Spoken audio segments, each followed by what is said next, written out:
It's moving left to right now. No, it's moving right at us. Sierra, point the Sony at it. Actually get good shots of the Sony. Okay, let's go. Let's drive. Sierra, shoot that building blowing up. Let's drive. Let's just drive, man. Jordan, trust me. We got about 10 minutes to shoot that. Jordan, Sierra. just drive. Zoom in on that, Sierra. Jordan, drive. Come on. Jordan, let's go.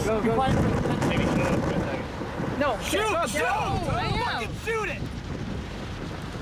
Jordan, let's go, man, please. Sierra, fire that at the fucking tornado. Please. Jordan, let's go, man. We're moving. Now. Go. Now. Oh, Jordan. It's moving. Jordan, right.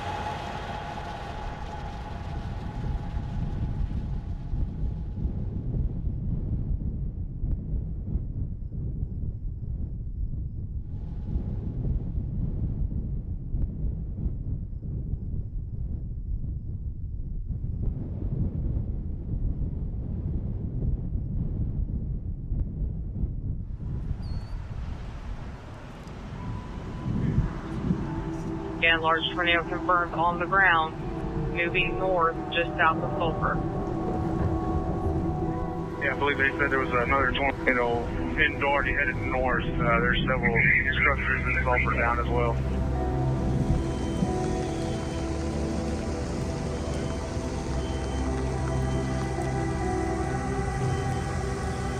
Hey, just be advised, all of downtown Sulphur is destroyed.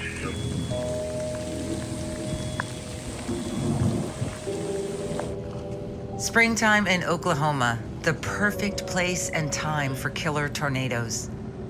The 2024 tornado season here has been epic. About 100 twisters have touched down, leaving behind death, destruction, and wrecked communities.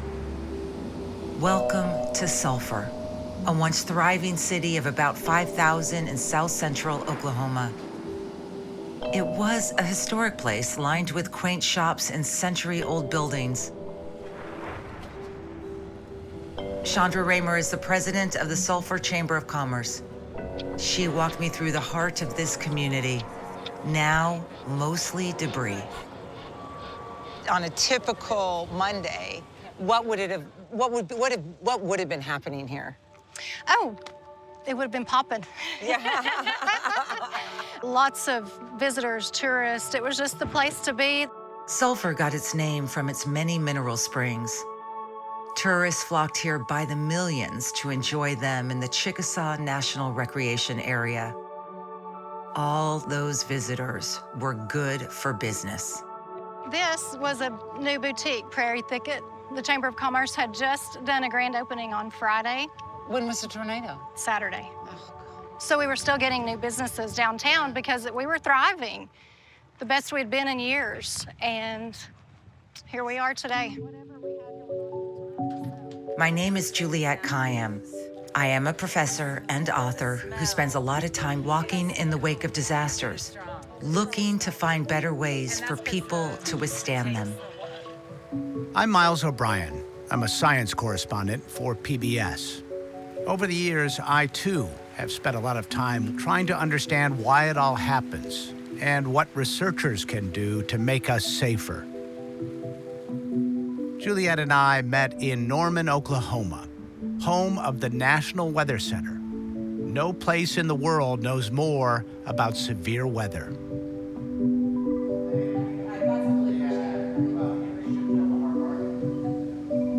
So I love where we are right now. Here we are at the National Weather Service site, the Flying Cow Cafe, famous for the original Twister movie and the famous single line of a movie.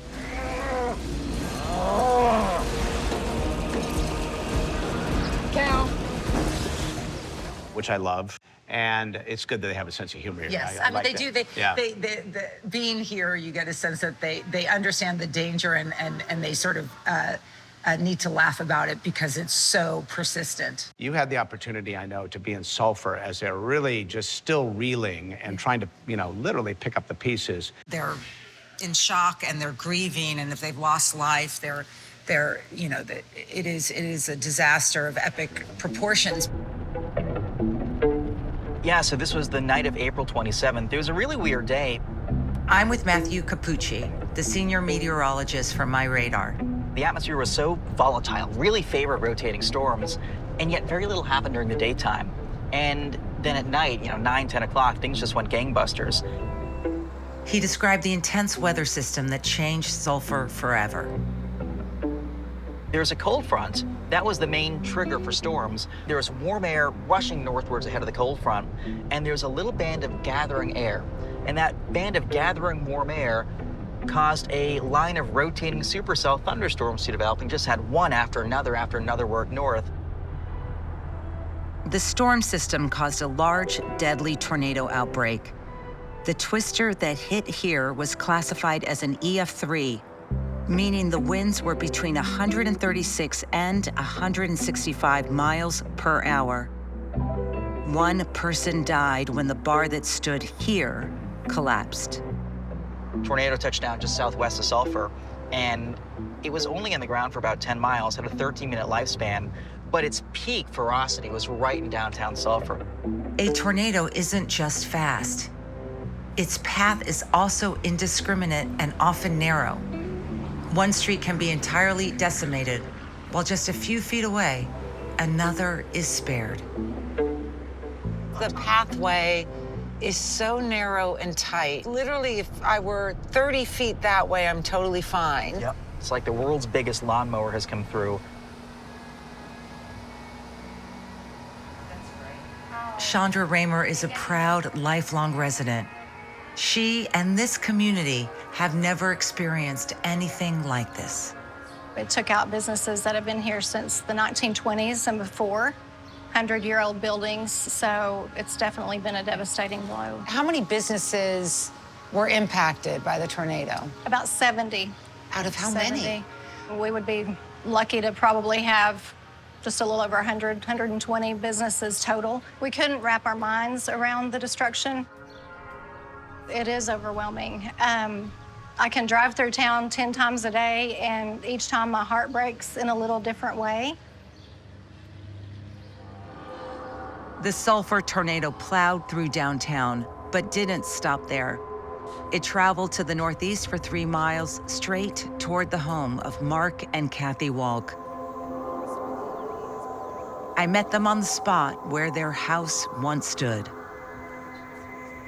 I mean, the tornado come through here and just wiped it all out and strung it all through the acres to the north and east and west. They raised a family here in a big brick house on a hill with their dogs and cows and sheep. Like so many others, they had little time that night. Mark got to the storm shelter without a moment to spare. We go over there and get in the cellar. I shut the door. And he turned and he sat down. Started hearing, I thought it was hail hitting the metal door. And it was just like a tink, and then this god-awful noise. And then we heard a and then this cloud filled in the cellar, and then we heard just a big then it was crystal quiet. Did it cross your mind that you lost the house? I mean, was that in the realm? Knew something happened, didn't know what. And then I wanted to get out and see. Yeah. And I tried to get out the door, and I couldn't get out the door. And I guess the debris had pushed it down, so I finally beat it and got it up. Well, I took a flashlight, and I'm looking at the house, and I'm like, they're like, what is it? I said, it's gone. It's bad.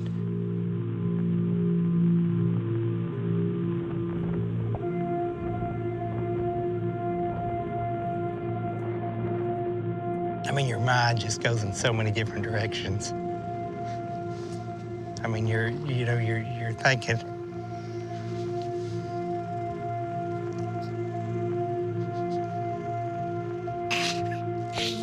Well, I mean, I don't know what to do. They lost so much. Almost everything, papers and photo albums, remnants of a life, even Kathy's wedding ring. but that's okay. That's okay. I have them. All that could be replaced at a later time. Yeah, that's right. The grace of God is all it was. Yeah. That I can wake up every day and see my husband and my youngest still. Because otherwise I'd have been standing right there where it came through the house. My God. I'm sorry. No, I mean, we come here and make you dredge it out, so it's okay. Their neighbors, friends, and their church have all rallied to help them. They're settled as best as they can be in a trailer for now, still picking up the pieces and trying to figure out how to put it all back together. They are ready to rebuild. I mean, just an amazing couple. I think the thing that struck me is it was barely a blink between the time Mark is watching TV with his daughter and when their lives are at risk. Yeah, I think a lot of what ifs, a lot of, it's good things fell into place for them. And that's weird to say because their home was completely scraped off its foundation. And yet, obviously they're grateful all to be alive and moving forward. The Federal Emergency Management Agency also arrived in Sulphur, hoping to help everyone move forward. Brian McDaniel is the Emergency Management Director for Murray County. As fate would have it, the disaster he is managing is the first in the nation for a new set of FEMA procedures. They actually made them a little bit better. They had to have just-in-time training and some updates on what the new rules and regulations were. Right. So it complicated the response, the cleanup, and it has continued to make a little bit of that difficult. Most people think FEMA foots the whole bill for cleanup, but that is not the case. It will pay 75% of the cost. The city must pay the rest. But, financially, whether the city of Sulphur can afford this whole thing, their portion of that will be in the millions of dollars as well. And I don't know of many small towns that have the ability to do that. Right after the storm hit, there was a huge outpouring of support for Sulphur. I met Brian in a warehouse amid some of the donations. All of them came with good intentions, but it actually added to their challenges. And thankfully, we had a great community that stepped up and helped us manage that. And it's really overwhelming to see that. They just showed up and out here, what can I do? How can I help? Gratifying as it is, the outpouring of help doesn't sync up well with the ongoing need. I feel like in the first week, 2 weeks probably, the Cavalry comes to town. Everyone comes in. Great intentions. I mean, we have people walk through the door and say, I have a backhoe and a track hoe and a dozer loaded up, ready to go, put me to work. Well, we didn't know where to send them at that time. And today, now that they are ready for the help, the people, the backhoes, and the dozers have evaporated. Does it feel like you could get abandoned? You could get left alone in this recovery? Everyone kept saying, we need people to come back later, tell them to come back in a few weeks or a few months, and they get busy back with their own personal lives, and we understand that. But if you take a look around Sulphur, we still have people struggling. Yeah. I keep thinking about time. It's just this idea, of how short it is in terms of a recognition that there is a danger and the possibility that you're dead. Basically, you've got 15 minutes at best. Yeah. It's not a lot of time if you think about it. And researchers here are doing what they can to give a little more time to people, but it's not an easy task. But that is the mission here at the National Weather Center. We are the capital of the world for severe weather here in Norman, Oklahoma. This is the Super Bowl. Some of the best forecasters and meteorologists sit in this particular building. Research meteorologist Danae Carlis is the director of the National Oceanic and Atmospheric Administration's National Severe Storms Laboratory. Here, scientists and engineers are developing new forecasting techniques and technology. We really are a test bed for that. This facility, there's nothing else like it in the world. For 34 years, meteorologist Harold Brooks has been developing new tools and techniques to buy these forecasters more time. Tornadoes are hard to study, aren't they? things happen so quickly and over such a small space and time scale, it's really hard to figure out what's going on without collecting a lot of data from a lot of different cases to try to put things together. But Harold and the others here have put together a pretty clear picture of what's going on. Big time event. You have winds blowing from the equator at low levels that's bringing air out from over the Gulf of Mexico, which is a wonderful source of warm, moist air. Meanwhile, the prevailing westerly winds at high altitudes bring cold, dry air from the Rocky Mountains and the desert Southwest. And you put that above the warm, moist air. When we have the winds right, we're bringing the ingredients together in the middle of the part of the country. When the warm, moist air near the surface starts rising through those shifting, accelerating winds into colder, drier air, it starts spinning like a football. Eventually, it all comes back to the fact that the winds change direction.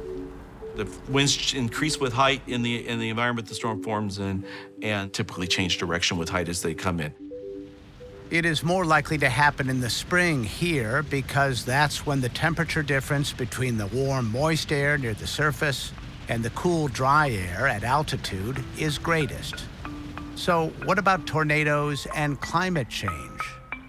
Is it possible yet to connect those dots? No, we really can't connect any changes in tornado occurrence with climate change.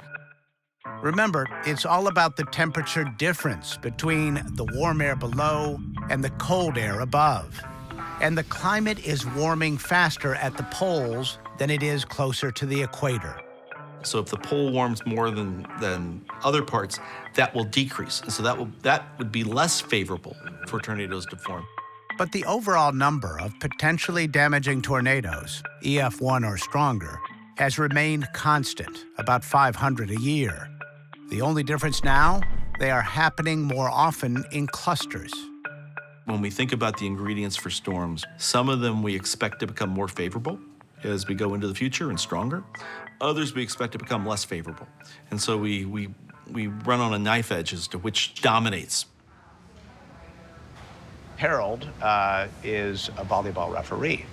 So he will, try to figure out where that sweet spot is between overcalling and undercalling. And he said it's precisely the same dilemma for weather forecasters who are trying to issue these warnings, because if they overcall, people will ignore and get bad. If they undercall and something bad happens, it's on them. I mean, look, we went into tornado shelters that are not comfortable. You don't want to spend a lot of time in there. Right. If you keep throwing people down there because of false alarms, they will stop going. This is why meteorologists and weather experts are beginning to focus on how best to communicate the risks to people in danger. Hi. Hi. I'm Juliette. Kenzie, how are you doing? I met Kenzie Krochak at her home in Norman. Hi, Matt. How are you? Well, thank you. I'm a meteorologist. I study tornadoes. I know what to do in a tornado warning. Her goal is to make sure everyone does. She is on the social science team at NSSL. Meteorology meets psychology. I would say maybe the last 10 to 20 years is when we've really started to recognize the importance of how humans interact with weather information. So it's not just like, okay, the clouds are doing this or the rain is doing that. It is, how are people responding, absorbing, listening? Yeah. So I think what's really important is that, as scientists, we are communicating our information in a way that is relevant and applicable to people's lives. Meeting people where they are, communicating clearly, and understanding human nature. This all seems so obvious, but it isn't simple. A tornado watch is issued 4 to 6 hours before anything might or might not happen. So do we expect people to just go sit in their shelter for 4 hours? Like, it's really hot down there. We don't want to do that. A tornado warning, on the other hand, is much more urgent. You might have 15 minutes or maybe just a few to take action. And so there's sort of this gap in between the watch and the warning. There isn't sort of a middle ground. And so we're trying to figure out what types of information would be most helpful for people in that sort of between space. And how best to reach them? People are receiving information in all kinds of ways that were unimaginable even a few years ago. Social media and streaming pose new challenges. and maybe opportunities for forecasters. And so we're really trying to understand how meteorologists can be on lots of platforms at once. It's certainly not making the job easier, but I think it's really important to recognize that. TV stations in Oklahoma have gotten the multi-platform message. They now put a QR code on screen during tornado outbreaks.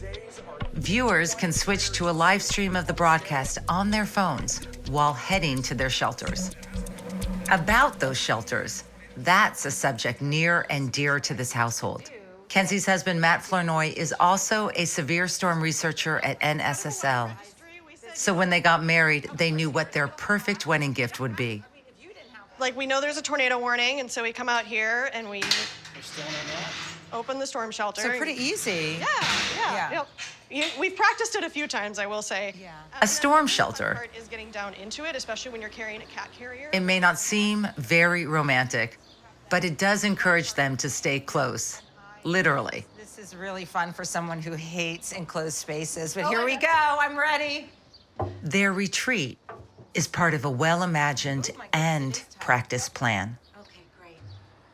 So when we come down here, we usually have a couple go bags packed. So we'll both have a backpack. We'll put our laptops, our iPads, a jump drive of all of our wedding pictures, some just personal things that would be harder to replace. And then actually in about late March, usually, we will put our safe with all of our important documents just literally down in here. And it stays here for the 2 or 3 months that tornadoes usually happen. I'm not surprised that this couple is ready. It is their job to think about this. Too many ignore their example to stay safe and in touch, whether it's via TV, phone alerts, social media, apps like MyRadar, weather radio, or a siren. But make sure you have more than one, because if one fails, you want to have a backup, and better yet, you want to have a backup to the backup. Really was taken with this idea of the social science meteorologist, right? The scientists can know everything or a lot, but if people aren't receiving it, in her words, where they are, right? If we got to meet people where they are, then it won't help people. When it comes to predicting these things happening, technology has come a long way, but if you think about it, it's still a little bit of a crapshoot, right? They can predict like a polygon of concern, but an individual tornado, that's so chaotic. I don't know that we'll ever be able to do that. But the explosion of cloud-based compute power is enabling big improvements in forecasting. The cloud is helping researchers understand the clouds. Is that really changing your business in a fundamental way? It's changing it in a really good way. Meteorologist Pam Heinzelman is the director of the Forecast Research and Development Division. And so on the cloud, we have our whole system end to end. It's very fast, it's very efficient, and it makes things really easy to run, and it's relatively cheap as well. She and her team are leveraging that compute power to create what they call a warn-on forecast. The goal is to improve the lead time and reliability of warnings for severe thunderstorms, tornadoes, and other hazardous weather events. They're running an ensemble of weather models simultaneously. Each begins with slightly different data, an effort to account for the uncertainties. You bring those together, essentially data mine them using machine learning approaches, and then you're able to produce a forecast that is calibrated and has decent reliability, out to a certain period of time. Right now, the Weather Service can provide about 15 minutes warning of a tornado. With all the things you're doing and are, plan to do, is that going to change appreciably? I believe with the forecasters using that system could probably produce a warning out to an hour. The push to improve forecast models, the software, comes as researchers here test some new hardware. Electronics engineer Daniel Wasilewski gave me a glimpse of an experimental weather radar. It's called Phased Array. This is the antenna of our phased array radar called the Advanced Technology Demonstrator. With a phased array radar, We can scan the sky electronically with no moving parts. Instead of one spinning antenna, it has an array of more than 4,800 antennas, each capable of transmitting and receiving signals independently. By varying the timing of when we send signals out of each small antenna, we can focus the beam straight ahead, to the left, to the right, up. We don't have to follow any particular sequence. And through that, we have much faster scanning and much more flexible scanning. The current fleet of Doppler radars, called WSR-88Ds, was developed in the 1990s. It requires 4 to 5 minutes to scan the sky from top to bottom. A phased array can do the same job in 60 to 90 seconds. If I know I got minute by minute by minute by minute data from the phased array technology, I'm gonna be able to issue my warning much quicker. Minutes matter. Those minutes are gonna pay a huge dividend in your ability to protect your family.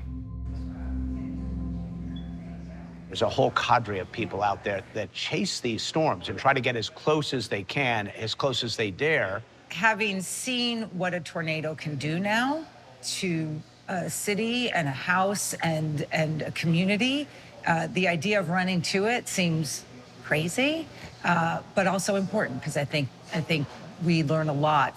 Some of it is for science, and some of it is to get pictures. So Jordan, how do you know where to go? Yeah, I mean, They are storm chasers, and I met one in Norman. Is that the idea? Yeah, so I'll look at forecast models, HRRR in particular, and then I'll look at surface models as well. Jordan Hall is a man on a mission. My goal is to shoot close range, insane video and sell it to the news networks. With great success, he captures amazing videos for MyRadar. You're good, you're good. More, bro, we gotta go. We're good, we're good. We're not good, let's go. Stay still, stay still, we're fine. I hear the roar. Do all you storm chasers get along, or are you competitive? Very competitive. Yeah. It's a very competitive game. I sat in his tricked-out SUV and watched highlights of this epic storm-chasing season. This year has been absolutely bonkers since middle of April. Basically been nonstop. This was the first, one of the first few tornadoes I saw in this car. Right in front of us.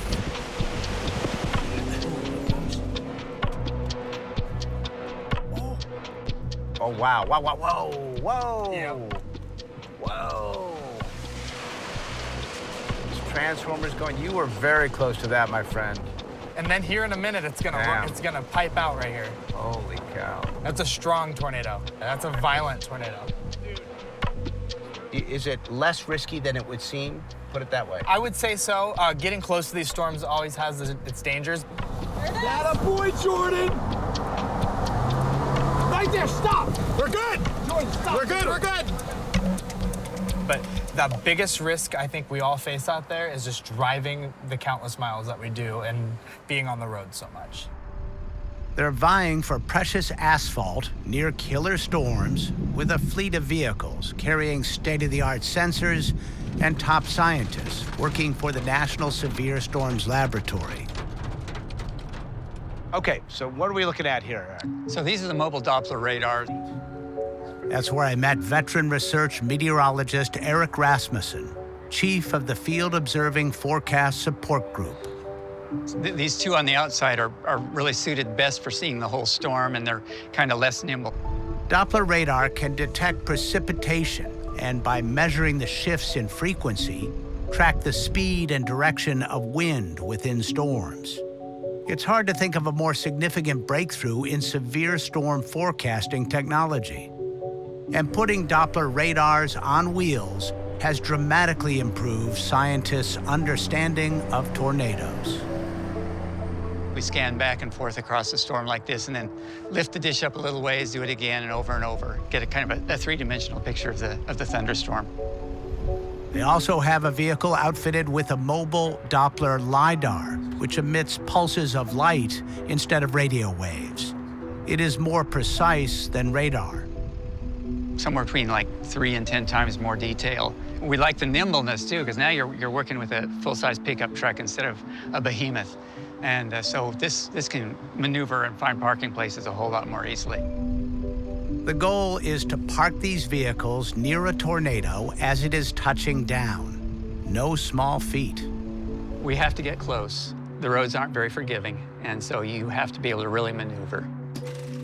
In the early days, researchers didn't have many tools in their toolbox, and so they relied on 16mm film. The technique is called photogrammetry. Eric showed me how it is used to determine the wind speed of a tornado.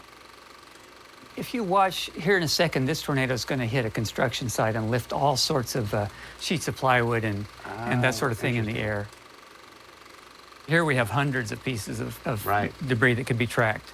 So would you go through like frame by frame with, and track individual pieces of debris? That's right, in all directions? And once you lose track of that piece of debris, you back the film up and start with another piece of debris and end up with these hundreds of points of data.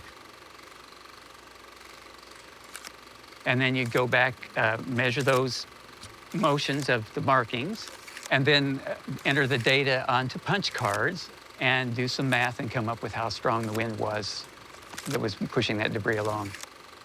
Talk about laborious, right? Laborious. I mean, hundreds and hundreds of hours of tracking on a short movie segment.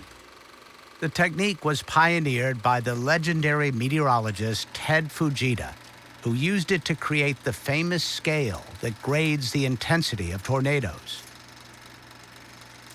Technology like Doppler radar and LiDAR may have made photogrammetry obsolete. But they have not answered all the questions, including a crucial one. What are the wind speeds right at the surface? That bottom 50 or so feet is so complex. We don't have any idea what's going on down there.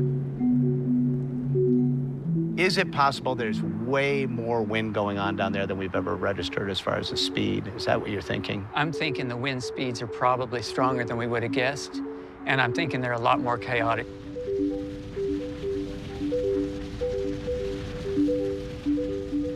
What a building is experiencing is probably quite different than what we have imagined it would experience.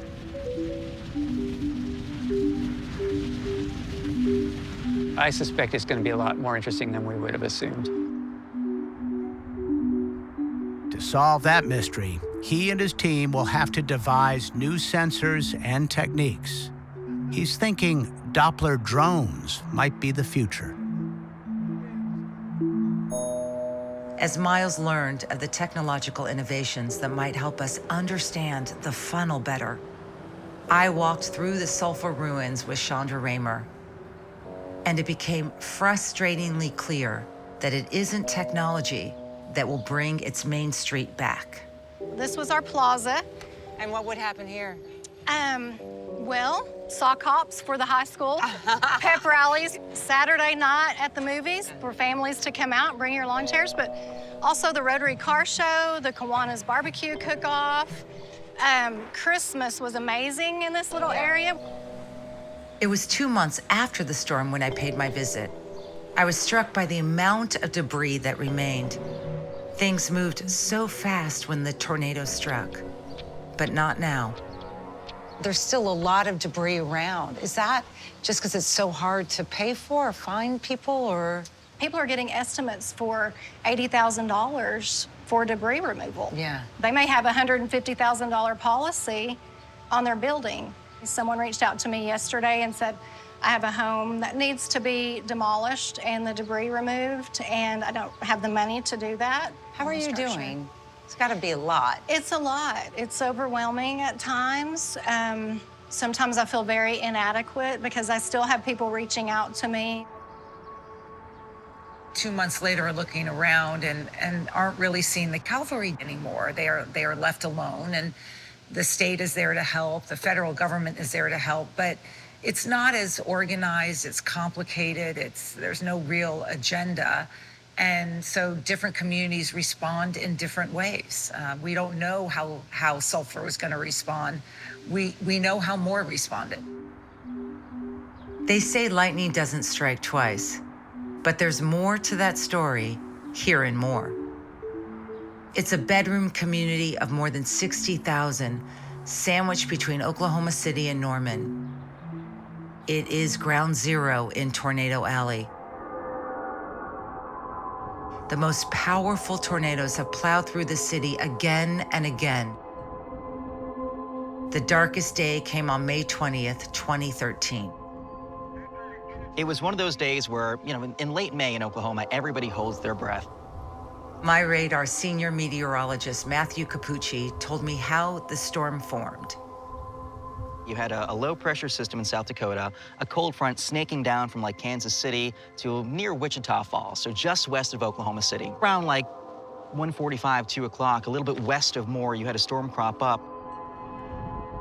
And within like 2 or 3 minutes, it went from a little cone to a massive, violent tornado, 1/4 to 1/2 mile wide. And then it just beeline towards Moore, right around like 3:15, 3:20. The National Weather Service declared a rare tornado emergency, invoked in only the most dire scenarios. Large, extremely dangerous tornado. If you're not underground, you could be killed. And what was it in the end? It was an EF5 with 210-mile-per-hour winds. This tornado was actually the last EF5 anywhere in the world. We haven't had one since. It was headed east-northeast through the heart of the city, straight toward the Plaza Towers Elementary School. We had about 16 minutes to prepare for what was headed our way. Robert Romines is the superintendent of the Moore Public Schools. He was second in command that fateful day. The initial reaction was, we're used to dealing with tornadoes in this area, and not during the day, however, and so that was new for us. They didn't have a safe room, but there was a plan. Teachers and principals followed it. Students were all huddled in a line against the wall with their heads covered, crisscross applesauce, facing the wall. Facing the wall. Yes, and so, but when the wall collapsed, it crushed them.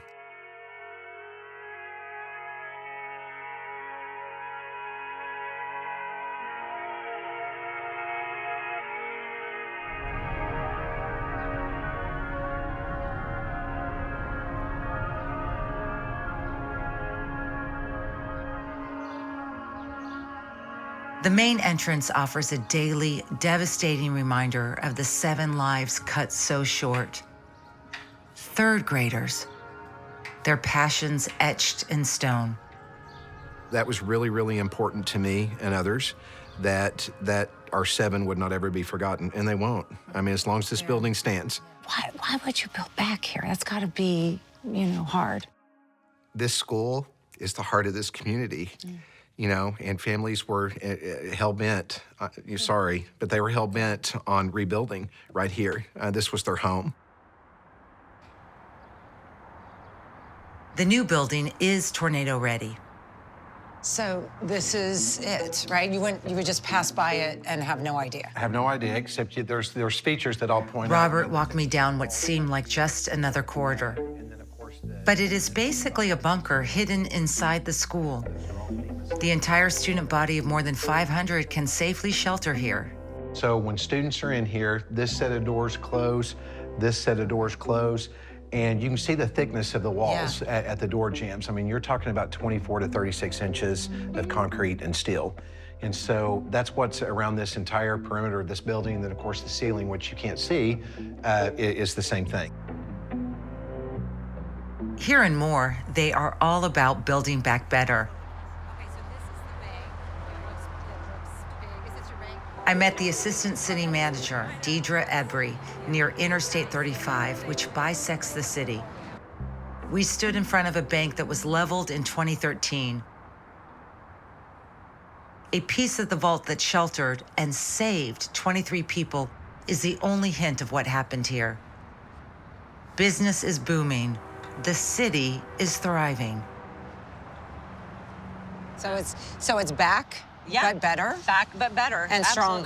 stronger. Stronger structurally and stronger emotionally. I think that people have a sense of we've been there, we've done that, we learned, and we are not panicked so much as we are prepared for what could come, and it can come again, and we know that. Prepared but not panicked. That's the vibe nearby at Van's Pig Stand. The old restaurant was demolished in 2013. Owner Nina Schumann's daughter was in charge that afternoon. Samantha was okay. Her and the other manager that were in the store rode out the storm in the bathroom, the only part of the building that was left standing. This opened a year later? Yes. In 2012? How did you do that? So we knew we were going to rebuild that. I mean, that was our livelihood. I mean, this was it. This is our income. Beneath the porch in front of the new restaurant, there's a storm shelter big enough to hold a full house. And that was an absolute must after the tornado. If we'd have built this before the tornado, we probably wouldn't have done that. But, you know. You don't have to learn that lesson again. No. Yeah. No. And you were lucky. We don't want to ever forget what happened, but we're resilient, and here we are. And there we were, and the barbecue smelled pretty good. So Deidre and I sat down to sample some fine brisket, all in the name of research. She told me how Moore didn't waste this crisis. It passed a new residential building code designed to protect homes against the wind. How did it impact sort of the way people thought about Moore? Well, honestly, it was very positive. It was very well received, and timing was of the essence, because really you're playing on the emotion that's still there, and the sense of we have to do something, and why would we sit here and allow this opportunity to pass us by when we do have the will to do it. And yet, no other city in Oklahoma has followed suit. Safety can still be a tough sell, but it isn't rocket science. You must be Lou. Thank you for meeting me. Welcome. Nice to see you. Good to see you, too. So this is it. This is it. Before I left for Oklahoma, I stopped by the FM Natural Hazards Lab in Rhode Island. Lou Gritzo is the chief science officer. Here, they conduct all kinds of stress tests on building materials and designs. One of the most important things about tornadoes is they produce a lot of debris, and that flying debris can do a ton of damage. So if we look at like an EF1 tornado at about 100 miles an hour, it produces pieces of people's homes, like a 2x4, at 35 miles an hour. And that can kill. So that can produce a lot of damage, and once that damage happens on the outside of the building, the wind gets in and can destroy the building a lot faster. So we're going to now... He fired a 2x4 at a wall sheathed with one layer of half-inch plywood.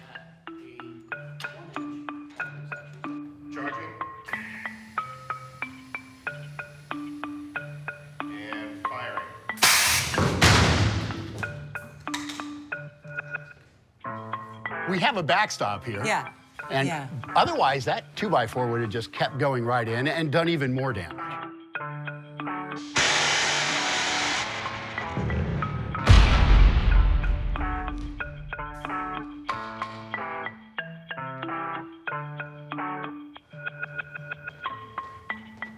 But with 2 sheets, 1 inch total, the 2x4 loses the contest.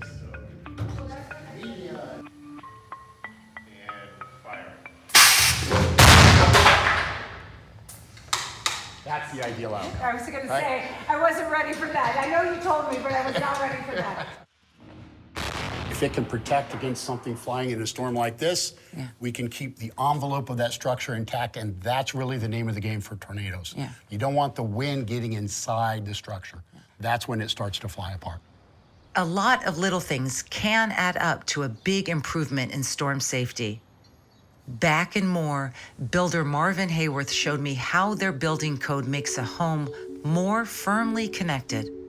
The walls are bolted to the foundation, and so are the garage doors, the Achilles heel of any home. The tornado doesn't take the whole house, it takes it piece by piece. And if you can stop it from taking the garage door, it's going to be much more difficult for the winds to get inside the garage and start taking the rest of the house apart. Sheathing is attached with a lot more nails, ring shanks with ridges. Ring shank's very hard to pull out. Even if you try to pull them out with a hammer, it's very difficult to pull them out. And the roof trusses are attached with metal plates called hurricane straps, mandated in Florida in the wake of Hurricane Andrew. But they're good for tornadoes. They're good for tornadoes, good for any kind of high wind. Yeah. And those are required now? Those are required all the way around the perimeter of the house. All of this adds only $2 per square foot in cost. For this home, that would amount to $6,000, less than 2% of the asking price. Now, looking back just from your perch 11 years later, was this a wise move on the part of Moore? As a home builder, I had concerns about the buying public accepting that cost. And it really, I had a lot of concern about it, whether or not they would accept it. But they have accepted it, and it's not a point of discussion anymore. It's just, this is the code, this is the way we build in Moore, and this is the way we're going to build. It's a little bit stunning to me that this is the only community that has decided this is the right thing to do. One thing to remember is most tornadoes are EF1s. They're survivable, and buildings can withstand that. And if you can protect the building, you can protect more people. It's so simple. And you know, that idea that, you know, never waste a good crisis, they're actually in this rubble is an opportunity for Sulphur, isn't there? It will be a huge struggle to build back this old main street with early 20th century charm and 21st century resilience. You know, the citizens here might demand more in terms of how things are built. What would that look like? We really want it to look like old Sulphur looked. Obviously, you know, we're gonna have to do lots of remodeling and renovations, but we loved what we had. Safer Sulphur, yes, that would be great. Safer Sulphur. The goal is shared at the Capitol in Oklahoma City. I went to the State Emergency Operations Center and met Annie Vest, the director of the Department of Emergency Management. Right now, we're navigating something that's more complicated than any of us have dealt with in this state when it comes to downtown Sulphur. It is a remarkable loss to lose Main Street in a rural community. If we rush to recover, we don't rebuild appropriately. And we don't want to ever see that happen. We want them to make good generational investments because that's what they now have an interesting opportunity to do. The rush to recovery, the desire to just move forward can frustrate long-term planning. But amid the wreckage and the heartbreak, there is an opportunity for Sulphur to rebuild better than before. We have hope, and we can see the light at the end of the tunnel. We can rebuild. We'll rise from this.